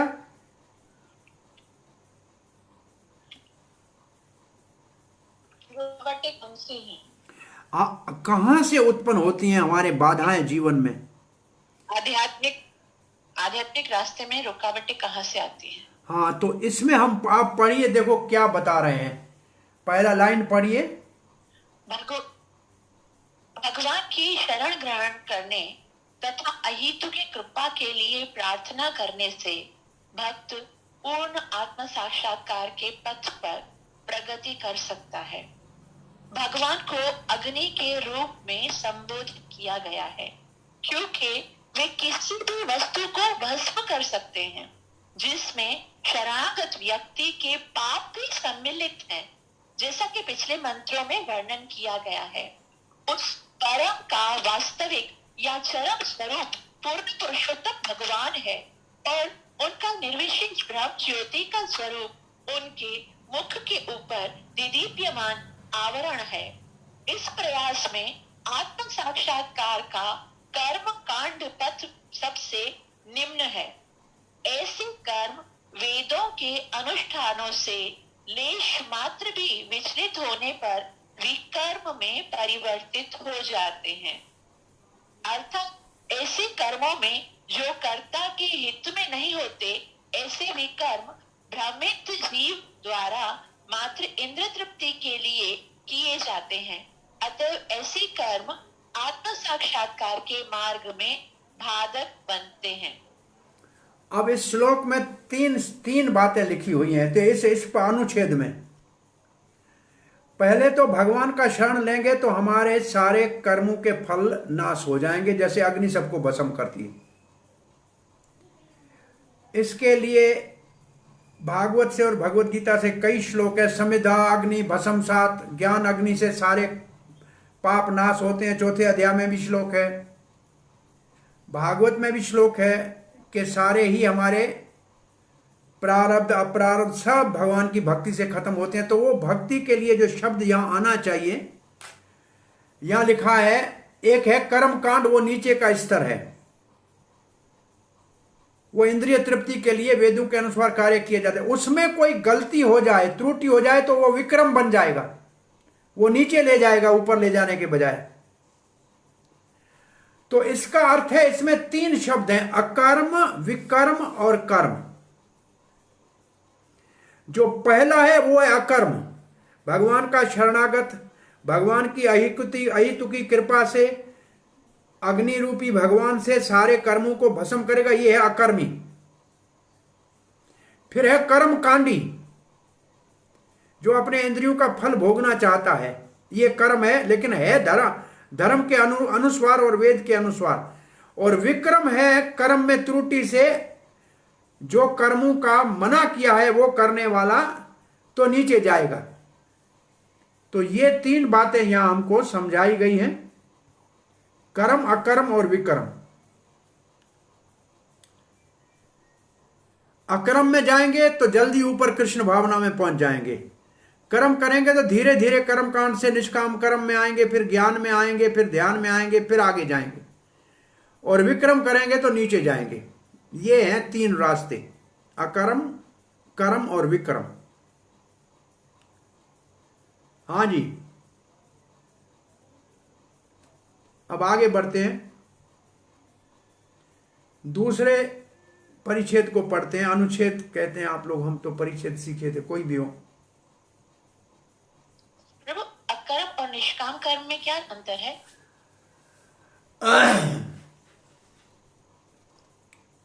अकर्म असल में भक्ति का सूचक है कि सारे कर्म करता है लेकिन भगवान के लिए करता है, फल में भी कोई आसक्ति नहीं है। निष्काम कर्म का मतलब है कि कर्म के फल में आसक्ति नहीं है, परंतु कर्म में आसक्ति है। कर्म में आसक्ति है लेकिन कर्म के फल में आसक्ति नहीं है, यह है निष्काम कर्म योग। वो बंधन में बांधता है क्या निष्काम कर्म भी? इतना नहीं, वो नीचे का स्तर है, वो ऊपर जाना पड़ेगा, क्योंकि कर्म में तो आसक्ति है ही ना, कर्म तो नहीं छोड़ रहा है, कर्म का फल दे रहा है। भक्ति और निष्काम कर्म में यह अंतर है। निष्काम कर्म में आसक्ति होती है, फल में नहीं होती। और भक्ति में न कर्म में आसक्ति है न फल में, जो कहा जाएगा वो करेगा। यह है दोनों में अंतर। आत्म साक्षात्कार मनुष्य योनि में ही संभव है, अन्य रूपों में नहीं। कुल मिलाकर 84 लाख योनियां या प्राणियों के स्वरूप हैं, जिनमें से मनुष्य का स्वरूप ब्राह्मण संस्कृति से युक्त होने के कारण आध्यात्मिक ज्ञान प्राप्त करने का एकमात्र अवसर प्रदान करता है। ब्राह्मण संस्कृति में सत्य, इंद्रिय संयम, सहिष्णुता, सफलता, पूर्ण ज्ञान तथा ईश्वर में पूर्ण श्रद्धा सम्मिलित है। ऐसा नहीं है कि कोई यूं ही अपने उच्च कुल का गर्व करे। ब्राह्मण का पुत्र होना ब्राह्मण बनने का एक सुअवसर है। जिस प्रकार किसी बड़े आदमी का पुत्र होने से बड़ा आदमी बनने का एक अवसर मिलता है, किंतु ऐसा जन्म अधिकार सब कुछ नहीं होता, क्योंकि मनुष्य को तब भी अपने लिए ब्राह्मण की योग्यता प्राप्त करनी होती है। ज्यों ही मनुष्य ब्राह्मण का पुत्र होने के कारण अपने जन्म पर गर्व करता है, किंतु वास्तविक ब्राह्मण के गुणों को प्राप्त करने की उपेक्षा करता है, त्यों ही वह विपथ हो जाता है और आत्म साक्षात्कार के मार्ग से डिग जाता है। इस प्रकार मनुष्य के रूप में उसका जीवन उद्देश्य विफल हो जाता है। तो यहाँ है कि मानव जन्म में हमको ब्राह्मण के स्तर पे मतलब सतोगुण में आना चाहिए। और कोई ब्राह्मण के घर में जन्म ले तो उसको मौका तो है ब्राह्मण बनने का, अगर नहीं बनेगा तो ब्राह्मण नहीं कहा जाएगा। परंतु कोई अगर ब्राह्मण के घर में जन्म नहीं लिया है लेकिन ब्राह्मण के गुण हैं तो वो भगवान की भक्ति कर सकता है।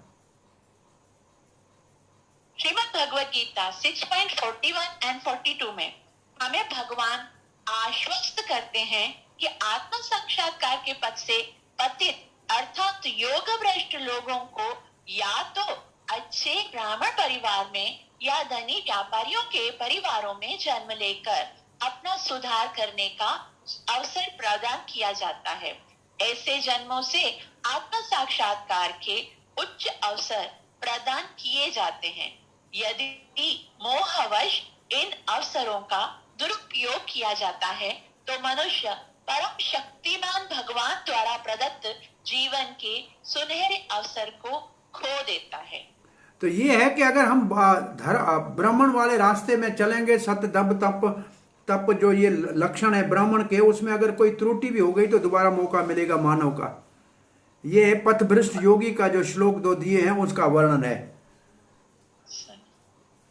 और अगर दुरुपयोग करेंगे तो फिर उसमें वापस नहीं, हाँ नहीं, उसका लाभ पूरा नहीं लेंगे तो ये सुनहरी मौका चला जाएगा। इसके बाद भी लिखा है दो, हाँ, जो विधान ऐसे हैं कि जो इनका पालन करता है वह सत्काम कर्मों के पद से उठकर दिव्य ज्ञान के पद को प्राप्त करता है। अनेक जन्मों तक दिव्य ज्ञान का पद प्राप्त कर लेने पर जब मनुष्य भगवान की शरण ग्रहण करता है तभी वह पूर्ण बनता है। यह सामान्य कार्य है, किंतु यदि कोई प्रारंभ में ही शरण ग्रहण कर लेता है, जैसा कि इस मंत्र में संस्तुति की गई है, तो वह भक्तिमय प्रवृत्ति ग्रहण करते ही समस्त प्रारंभिक अवस्थाओं को पार कर लेता है। जैसा कि श्रीमद् भगवद गीता में 18.66 में कहा गया है, सर्वधर्मान परित्यज्य माम एकम शरणं व्रज।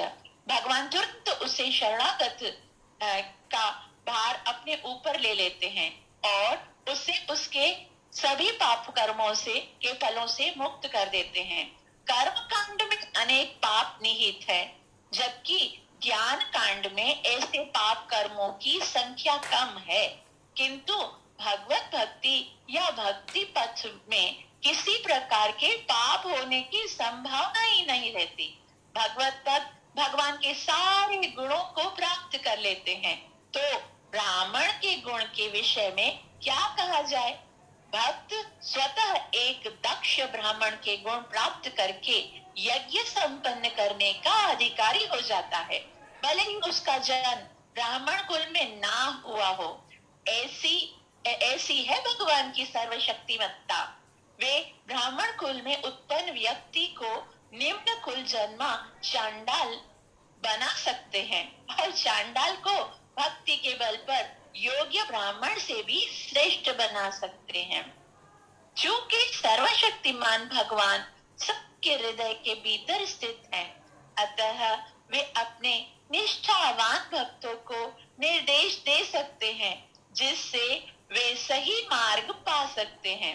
ऐसे निर्देश विशेषतः भक्त के अन्यथा चाहने पर भी दिए जाते हैं। जहाँ तक अन्यों का संबंध है, ईश्वर किसी कर्ता को उसके ही अपने उत्तरदायित्व पर स्वीकृति देते हैं, किंतु भक्त को भगवान इस तरह निर्देश देते हैं कि वह कभी त्रुटि नहीं करता। श्रीमद् भागवतम 11.5.42 में कहा गया है, स्वपाद मूलम भजत प्रियस्य त्यक्तान्य भावस्य हरि परेश विकर्म यच्चोत्पतितं कथिच्चेत् धुनोति सर्वं हृदि सन्निविष्ट। अर्थात भगवान अपने पूर्ण शरणागत भक्त के प्रति इतने दयालु हैं कि यद्यपि भक्त कभी कभी विकर्म अर्थात वैदिक आदेश के विरुद्ध कर्म के बंधन में आ गिरता है, तो भी वे भक्त के हृदय के भीतर से त्रुटियों को ठीक कर देते हैं। इसका कारण यह है कि भक्त भगवान को अत्यधिक प्रिय है। दूसरों को भगवान केवल कर्म करने की अनुमति देते हैं, लेकिन कर्म की जिम्मेवारी करने वाले के ऊपर है। परंतु भक्त को भगवान मार्गदर्शन करते हैं, और कोई त्रुटि होती है तो उसका सुधार भी भगवान अंदर से करा देते हैं। ये दोनों में अंतर है। तो भगवान का भक्त के साथ व्यवहार और अभक्त के साथ जो व्यवहार है उसमें अंतर है। तो एक मेरा क्वेश्चन है इस पर, हाँ। कि हमने प्रैक्टिकली देखा है कि जो भक्ति के ना पथ पर चलते हैं उनसे भी बहुत सारी, मतलब भक्ति को भी हम देखते हैं तो कितनी त्रुटियां होती हैं। वो नियम का पालन नहीं करते हैं, या फिर दूसरे लोगों या दूसरों की निंदा करते हैं। आजकल जो जिनको हम भक्त कहते, तो फिर उनको क्यों इस तरह का मार्गदर्शन नहीं मिल रहा है? ये जिस स्तर की बात कही जा रही है वो बहुत ऊपर का स्तर है। भगवान अंदर से उन्हीं का मार्गदर्शन करते हैं जिन्होंने शरणागति ली है। ये जिन भक्तों की हम बात कर रहे हैं वो शरणागति के स्तर पे नहीं है, अभी वो साधन के स्तर पे है। ये उन भक्तों की बात है जो भाव के स्तर पे होते हैं, उनकी भगवान जवाबदारी लेते हैं। तो साधन भक्ति से शरणागति की स्थिति तक आने के लिए वही तो प्रोसेस है ना जो हम अभी कर रहे हैं, या कुछ और? तो उसमें अपराध हो रहे हैं। सबसे बड़ी रुकावट और सबसे ज्यादा समय जिसमें लगता है वो है अनर्थ निवृत्ति। भजन क्रिया तो सबकी हो गई, दीक्षा तो ले ली, लेकिन अनर्थ निवृत्ति में बहुत समय लगता है। और अनर्थ जब तक निवृत्ति नहीं होती है तब तक वास्तव में भक्ति का अंदर रुचि भी नहीं होती है, तो वो टाइम पास कर रहा है। तो अनर्थ निवृत्ति में बहुत समय लगता है। अनर्थ निवृत्ति से जो ऊपर उठेगा वही आगे वाले श्लोकों में, आप इसके बाद जो श्लोक पढ़ेंगे वही श्लोक दिए हुए हैं। भागवत के 17 से लेकर 18, 19, 20, 21, 22 ये सब श्लोक दिए हुए हैं। वो है भक्ति की प्रणाली, भक्ति में आगे कैसे बढ़ना है। तो हम कौन से स्तर पे हैं इसको हमको देखना पड़ेगा। कौन से स्तर पे भगवान भक्त की जवाबदारी अपने हाथ में लेते हैं। अर्जुन ने कहा मैं आपके शरण में हूं, तो भगवान ने उसके घोड़े की लगाम संभाल ली। जब हम भगवान का शरण लेंगे तो वो हमारे भी मन की लगाम संभालेंगे, तब हमको सदरास्ते पे ले चलेंगे। अब पढ़िए, इस ईशोपनिषद के मंत्र में भगवान को प्रार्थना कर रहा है भक्त कि उसके हृदय में जो भी त्रुटियां, गलतियां, अपराध हुए हैं वो सब आप साफ कर दीजिए, क्योंकि मानव से तो गलती होती है। ये बद्ध जीव जो है कई बार गलतियां करता है, और एक ही साधन है जिनसे उन गलतियों का सुधार किया जाए।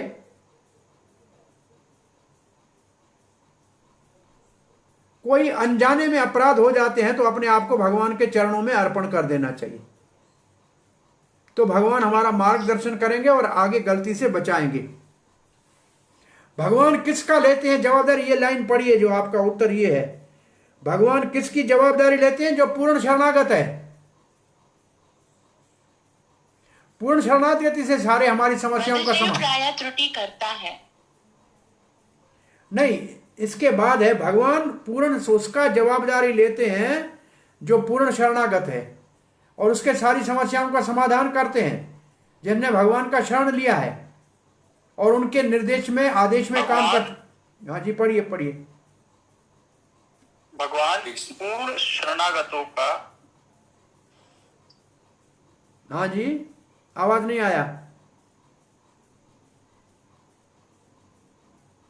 भगवान पूर्ण शरणागतों को मार्गदर्शन करते हैं और जवाबदारी लेते हैं, और ये दो प्रकार से डायरेक्ट अपने पूर्ण शरणागत, ये मुख्य बात याद ये करनी है कि वो अपने भक्तों का मार्गदर्शन कैसे करते हैं। दो प्रकार से करते हैं। एक तो करते हैं साधु के द्वारा, शास्त्र के द्वारा और गुरु के द्वारा, और दूसरा करते हैं स्वयं अपने हृदय में बैठे हुए परमात्मा के द्वारा। यह है चैतन्य चरितमृत का श्लोक जिसको प्रभुपाद ने यहां लिखा है। आपन रूपे गुरु, शास्त्र और साधु रूपे।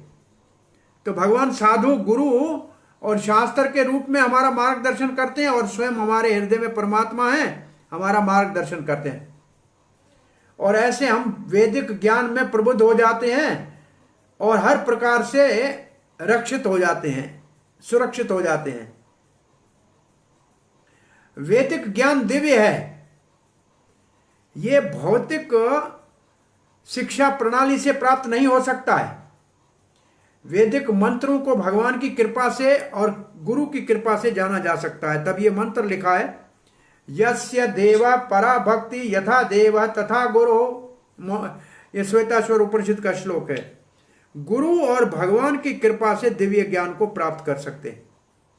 जब हम गुरु का शरण लेते हैं तो समझना चाहिए कि भगवान की कृपा हुई है, तब गुरु का शरण मिला है।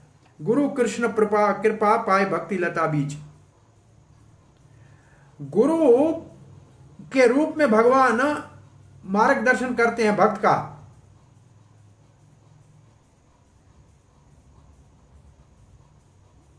इसलिए गुरु, वेद शास्त्र के नियम और भगवान तीनों हमारा मार्गदर्शन करते हैं, पूर्ण शक्ति देते हैं। इसलिए भक्त के पतन का कोई कारण नहीं है। भौतिक उसको मोह अपने जाल में नहीं डाल सकता।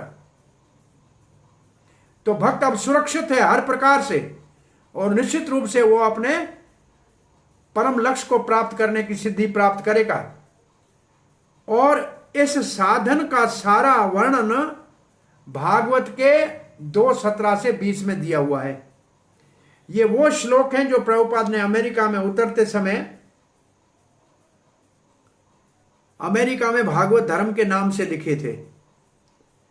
शुणोताम स्वकथा कृष्ण, ये मैं श्लोक पढ़ता हूं, इसके बाद दिखाता हूं। तो इसमें क्या करना है, श्रवण कीर्तन करेंगे तो इससे पुण्य होगा।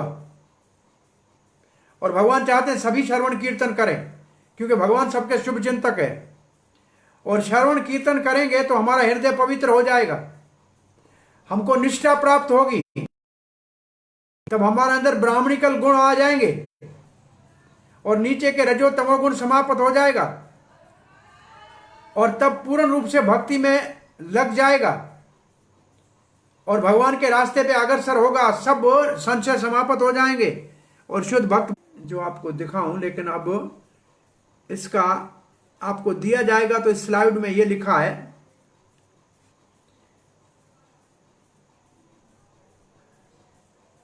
एक बार भगवान जिसका हृदय पवित्र करता है वो फिर कभी भगवान के चरणों को नहीं छोड़ता है।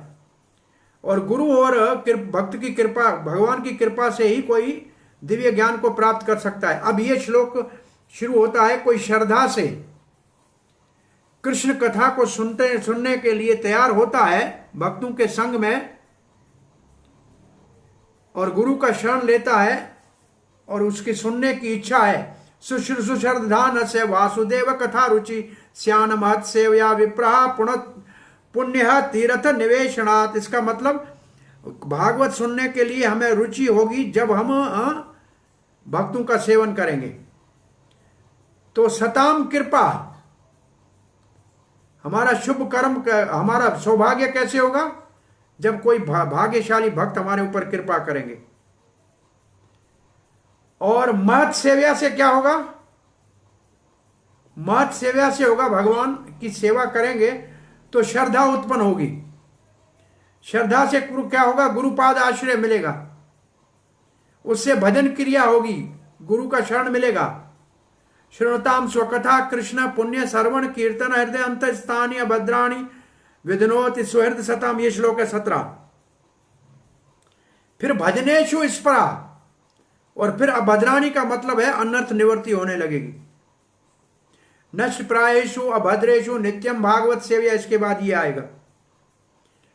तब भक्ति का मतलब भक्ति भवती, और रास्ते के सारे नष्ट प्रायेशु, सारे अनर्थ निवृत्त हो जाएंगे, निष्ठा पे पहुंच जाएंगे। तद रज तम भावा, इसके बाद 19वां श्लोक है। अब रज और तम भाव चला गया तो रुचि उत्पन्न हो जाएगी, फिर आसक्ति होगी, और इसके बाद एवं प्रसन्न मनसो, ये श्लोक आएगा। इसका अर्थ है रति, भाव आ गया, और फिर प्रेम आ गया, और फिर भगवान का दर्शन हो गया। तो ऐसे ये सारा फिर होगा विद्यते हृदय ग्रंथि, जो अभी लिखा था, उसके हृदय के गांठ का मतलब अहंकार चला जाएगा, सब संशय चले जाएंगे, कर्मों के सारे बीज समाप्त हो जाएंगे। ये पूरा आपको अगर दिया जाएगा तो इसमें ये सब लिखा हुआ है। ये पूरा एक आपको पैकेज दिया हुआ है, अगर आपको मिल जाए तो देख लेना। अब आपका कोई प्रश्न जिज्ञासा है तो पूछो, समय तो हो गया। प्रभु जी हरे कृष्ण दंडवत प्रणाम। हाँ जी। प्रभु जी मेरा क्वेश्चन ये है कि अपराध और अनर्थ निवृत्ति में कुछ फर्क होता है क्या? हाँ जी, हाँ जी, फर्क है दोनों में। प्रभु जी क्या है वो फर्क? अपराध पाप में आते हैं जो अज्ञानता के कारण होते हैं। अज्ञान है बीज, उससे पाप करने की इच्छाएं, अज्ञान जो है वो है मूल, वहां से पाप करने की इच्छाओं का बीज उत्पन्न होता है, जिससे पाप होते हैं, उससे हमारे को कष्ट मिलता है। यह है पाप का परिवार। और अनर्थ है, हम जानते हैं कि हमने दीक्षा ली है, हमको गलत नहीं करना चाहिए, फिर भी हम जानबूझ के कुछ अनर्थ कर लेते हैं जिनमें लक्ष्य नहीं है। अर्थ का मतलब है लाभ, अनर्थ का मतलब है लाभ के कार्य नहीं करते हैं। तो प्राय साधन भक्ति में पाप नाश हो जाते हैं, परंतु अपराध रह जाते हैं। और ये अपराध भाव भक्ति तक रहते हैं, थोड़े से अपराध भाव भक्ति तक भी रहते हैं। केवल प्रेम भक्ति में जब कोई पहुंचेगा तब अपराध से मुक्त होगा। साधन भक्ति में कलेश चले जाएंगे। क्लेश जाएंगे का मतलब है प्रारब्ध अप्रारब्ध ये सब चले जाएंगे, परंतु अपराध तो भक्ति करते करते हमारे साथ चलते रहेंगे। ये 10 नाम अपराध हैं, धाम अपराध हैं, पूजा अपराध हैं, ये बहुत बड़ा लंबा अपराधों का लिस्ट है। प्रभु जी अगर सब इतना सब कुछ है, 10 अपराध और पता नहीं अनर्थ अपराध और बहुत सारा कुछ है, तो हम फिर भगवान तक कैसे पहुंच पाएंगे? हम तो बीच में अटक जाएंगे ना। अब अगर आपकी इच्छा तीव्र है तो पहुंच जाएंगे, अगर आपकी इच्छा तीव्र नहीं है तो अटक जाएंगे। आपकी इच्छा के ऊपर निर्भर है। पर हम तो अपराध पर अपराध कर जाते हैं, मिस्टेक्स पर मिस्टेक। हाँ, तो उसके लिए हमारे अंदर बहुत दृढ़ निश्चय होना चाहिए कि हमें ये प्राप्त करना है, इस जन्म में भगवान को प्राप्त करना है। ये हमारे जीवन की प्रथम प्राथमिकता होनी चाहिए, इसको पहले स्थान देना चाहिए, ये इसको पहला स्थान जगह देनी चाहिए। हमने अभी तक दुनिया को पहली जगह दी हुई है, भक्ति हमारे लिए साइड में है। तो हमारे को निर्णय करेंगे जब एक मिनट में भी खटवांग महाराज 24 मिनट में भगवान को प्राप्त कर सकता है, नहीं तो कई जन्म लगे तब भी नहीं प्राप्त हो। और ये भी लिखा है बहु जन्म यदि करे श्रवण कीर्तन तभी न पाए कृष्ण पदे प्रेम धन। वही जन्मों तक हरे कृष्ण जपे तो भी कृष्ण के प्रेम का प्रेम धन नहीं मिलेगा जब तक अपराध से मुक्त नहीं होंगे।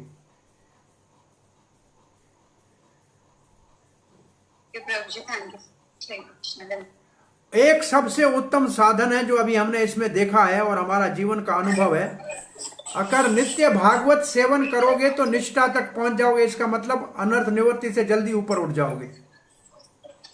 नहीं तो हमने सुना है भक्तिसिद्धांत सरस्वती गोस्वामी महाराज श्रील प्रभुपाद कहा करते थे, एक जीवन लगता है अनर्थ निवृत्ति में, बहुत समय लगता है अनर्थ निवृत्ति में। ये अनर्थ है क्या इसका भी हमको पता नहीं है अभी तक। एक पूरा पुस्तक है जो कभी पढ़ना चाहिए और पढ़ाना चाहिए इसके बाद, भक्ति शास्त्री के बाद, वो है माधुर्य कादम्बिनी माधुर्य कादम्बिनी विश्वनाथ चक्रवर्ती ठाकुर का। उसमें ये सारे जो हैं आदो श्रद्धा से लेके प्रेम तक जो 9 स्तर हैं, इसमें अनर्थ कहते किसको हैं, कौन से अनर्थ हैं, हम इस वक्त कहाँ खड़े हैं, वो सब उसमें इसका विस्तार से वर्णन है। हरे कृष्णा प्रभु, दंडवत प्रणाम। हाँ जी, हरे कृष्णा प्रभु मेरा एक प्रश्न है, दो प्रश्न है एक्चुअली। मंत्रा 17 का ऊपर, हाँ जी, पैरा नंबर 4 में लिखा है कि ब्रह्मा डेमीगॉड्स, उसमें लिखा all of these living entities have bodies composed of matter in different shapes. जड़ पदार्थ से उसके शरीर बना। एक तब ब्रह्मा का मृत्यु तो होती है, मगर क्या उनके शरीर में भी मटेरियल एलिमेंट्स है क्या? हाँ जी, हाँ जी, बिल्कुल। ब्रह्मा भी 5 तत्वों का बना हुआ है, मसाला वही है। अच्छा, वहाँ शिव का नाम, वहाँ शंकर का नाम नहीं लिखा है, बाकी सब देवताओं का नाम लिखा है। अच्छा, मसाला एक ही है, 20 हो या ब्रह्मा हो, मसाला एक ही है। ये ऐसे समझ लें कि कोई चीज बनी हुई है, हल्के से चाइनी माल की है, एक दिन चलती है, और कोई जापानी माल है वो 10 साल चल जाता है। माल वही है लेकिन है बना हुआ अलग। Thank you Prabhu for enlightening me. Prabhu para number 5 में और एक है कि ब्रह्म ज्योति के ऊपर डिस्कशन है कि उसमें लिखा है कि the Brahma jyoti emanating from the transcendental body of the lord is full of spiritual sparks that are individual entities with a full sense of existence. Sometimes these living entities want to enjoy their senses and therefore they are placed in the material world to become false lords under the dictation of the senses। और उसमें मगर भक्ति विनोद ठाकुर जैव धर्म में लिखते हैं कि जो ब्रह्म ज्योति में अट्रैक्शन होता है, they merge into his effulgence and are thus completely destroyed in the form of ब्रह्म सायुज्य। हम कैसे अंडरस्टैंड करें इसको? completely destroyed लिखा है, ब्रह्म सायुज्य प्राप्त करके। क्या लिखा है कंप्लीटली? क्या लिखा है completely? Completely destroyed in the form of ब्रह्म सायुज्य। 3 तरफ की अट्रैक्शन इसमें बता रहे हैं। बद्ध मुक्त जीव, एक ऐश्वर्य गता, माधुर्य गता, ब्रह्म ज्योति गता। उसमें ब्रह्म ज्योति गता का लिख रहा है कि the jivas who attempt to merge into the impersonal effulgence during the period of sadhana attain sayujya mukti when they are liberated। They merge into his effulgence and are thus completely destroyed in the form of Brahma Sayujya। इसको कैसे समझे? ये समझे, ये है कि जीव की 3 गतियों का बताया है। ज्ञानी जो है वो ब्रह्म में लीन होना चाहता है, वो अपने आप को ब्रह्म में लीन करता है, उसको सायुज्य मुक्ति कहते हैं।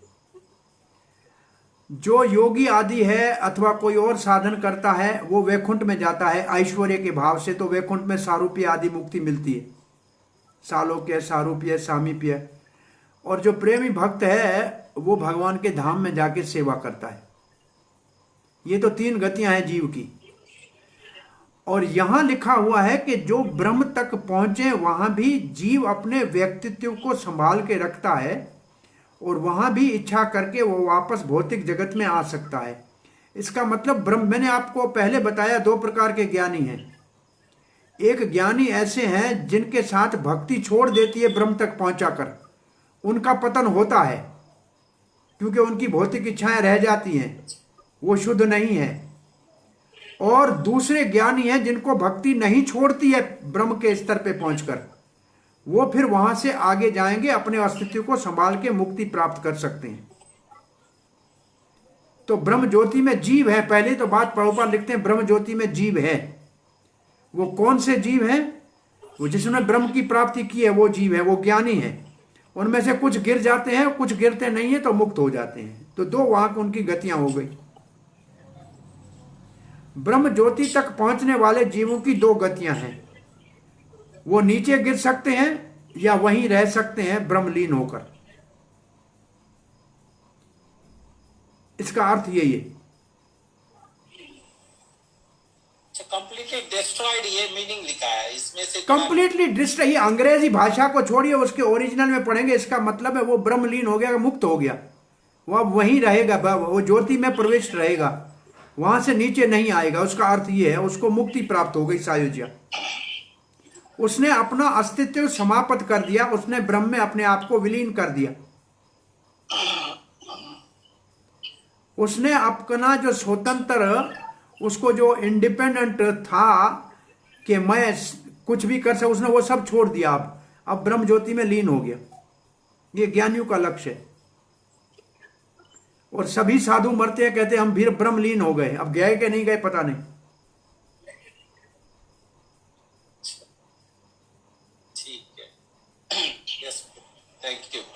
हरे कृष्णा। हरे कृष्णा प्रभु, दंडवत प्रणाम। दंडवत प्रणाम। हरे कृष्णा। प्रभु जी, मेरा ये क्वेश्चन है मंत्र नंबर 17 से। एक्चुअली जो प्रार्थना है, प्रार्थना में जो है ऋषि कह रहे हैं कि जो मैंने जो यज्ञ किए हैं वो याद करो, जो सब कुछ जो मैंने किया है वो आप याद करो। इसी तरह हमने पढ़ा कि भगवान को सब कुछ याद है। तो अगर हम देखें भगवत गीता के 2.47 जो श्लोक है, कर्मणि वादी का रास्ते वाला, तो फिर उसको किस तरह से देखें? मतलब वहाँ तो भगवान कह रहे हैं 2.47 में कि कर्म करो, फल की इच्छा नहीं रखो, और यहाँ भगवान तो कह रहे हैं हमने जो यज्ञ किए हैं उसको याद करो, और भगवान सब कुछ जानते भी हैं। तो भक्त जो है वो तो मुक्ति भी नहीं मांगता है। यहाँ पर थोड़ा सा ये लिख पाएंगे? उपनिषद ज्ञानियों का है, और ज्ञानी जो कुछ करते हैं वो प्रार्थना कर रहे हैं, भगवान आप हमारे गलतियों को मत देखना, हमारे अच्छे कामों को याद करना, बुरे कामों को भुला देना। ये एक प्रार्थना कोई बुरी नहीं है। इस प्रार्थना का भाव ये है कि अच्छे कामों को याद करना, बुरे कामों को भगवान भुला देना। हमारा ये इसका एक ये मंत्र लिखा है, ऋषि ने लिखा है, मैंने तो लिखा नहीं है। और इसका अर्थ यही है कि अंत समय में, मरते समय ये प्रार्थना करनी चाहिए कि भगवान हमारी गलतियों को भुला देना और हमारी अच्छाइयों को याद रखना, और हमारे को फिर आपकी सेवा का अवसर देना, आपके भक्तों का संग देना। इसमें कोई आपत्ति नहीं। तो प्रभुपाद कहते हैं कि भगवान, जैसे आपने बताया, भगवान जो है गुरु से, शास्त्र से, साधु से हमारा मार्गदर्शन करते हैं, दूसरा हृदय से। प्रभुपाद कहते हैं कि भगवान हृदय में बैठे हुए हैं, भगवान खुद जो है वो कृपा करते हैं, अंत समय में अपने मुख से नाम निकाल देते हैं। तो वो एक भक्त का पक्ष है और यहाँ ज्ञानी का पक्ष है, इस तरह समझिए। हाँ, दोनों में अंतर है। दो रास्ते लिखा है। सामान्य व्यक्ति को भगवान केवल अनुमति देते हैं और उसके कर्म का जिम्मेवार वो खुद है, लेकिन भक्त का मार्गदर्शन करते हैं और सही रास्ते पे ले आते हैं। गलती करता है तो सुधारते हैं। ये भक्त के लिए, सबके लिए नहीं। हरे कृष्ण। हरे कृष्ण। हरे कृष्ण प्रभु जी। हाँ जी, हरे कृष्णा। प्रभु जी, हम जब भक्ति करते हैं, मतलब जब डिवोशनल सर्विस करते हैं, उसमें भी अगर हम चूज करते हैं, मतलब कि हमारा ये सर्विस हमें अच्छी लग रही है, हमारे सेंसेस के अकॉर्डिंग है, तो हम ये करेंगे। ये हमें मुश्किल लग रही है तो हम इसके लिए मना कर देते हैं। तो वो किस कैटेगरी में आता है?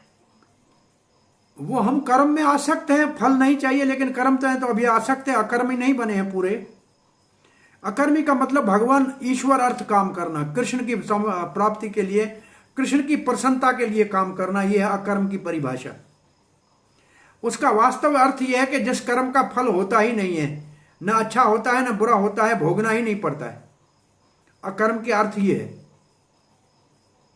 जिस कर्म का कोई फल बने ही नहीं तो भोगना ही नहीं पड़े। इसका मतलब भगवान के लिए काम किया तो भगवान ने अपने पास बुला लेगा। निष्काम कर्म योगा में आ जाएगा ये वाला, जो हम अपने हिसाब से अपने सेंसेस को प्लीज करते हैं। और निष्काम कर्म योग में आएगा, परंतु हम भक्ति करते हैं। असल में हमारा स्तर थोड़ा नीचे है, लेकिन हम निष्काम कर्म योग में नहीं है। हम है भक्ति करते हैं, लेकिन अभी तक हम शुद्ध नहीं हुए हैं। इसलिए प्रभुपाद जी कई जगहों पे निष्काम कर्म और भक्ति को बराबर बोलते रहते हैं।